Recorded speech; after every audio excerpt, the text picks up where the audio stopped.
Pinangunahan ni President Ferdinand Bongbong Marcos Jr. ang paglulunsad ng bagong Pilipinas Serbisyo Fair sa Camarines Sur. Si Jessica Calinog ng GMA Regional TV Balitang Bicolandia para sa detalye.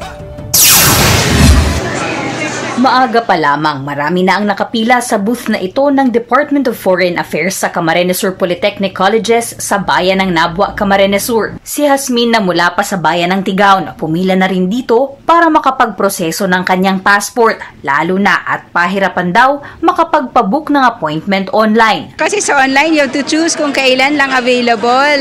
Na talagang kung the whole month, kung walang availability na date is wala kang choice.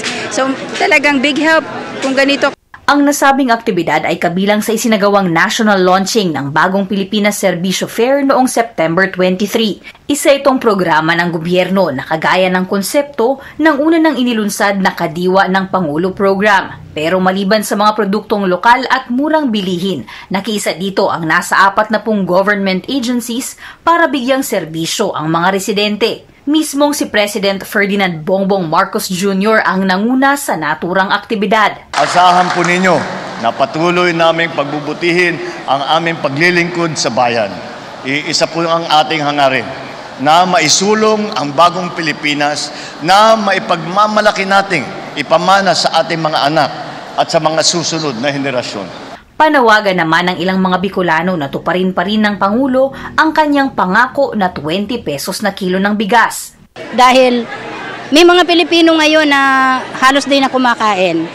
And ang panawagan ko sa Pangulo, ikulong niya yung mga smuggler.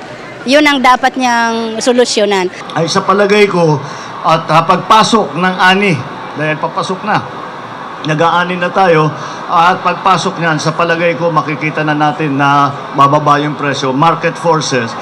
Baka kung yung merkado mismo ang bumababa ng presyo, pwede na nating bawasan yung mga control na linagay natin. Samantala, sunod na pinuntahan ng Pangulo ang rice distribution sa Iriga City. Tig 25 kilos na bigas ang natanggap ng nasa 2,000 na benepisyaryo mula sa iba't ibang lugar sa Camarines Sur. Mula sa GMA Regional TV Balitang Bicolandia, Jessica Calinog, nagbabalita para sa GMA Integrated News.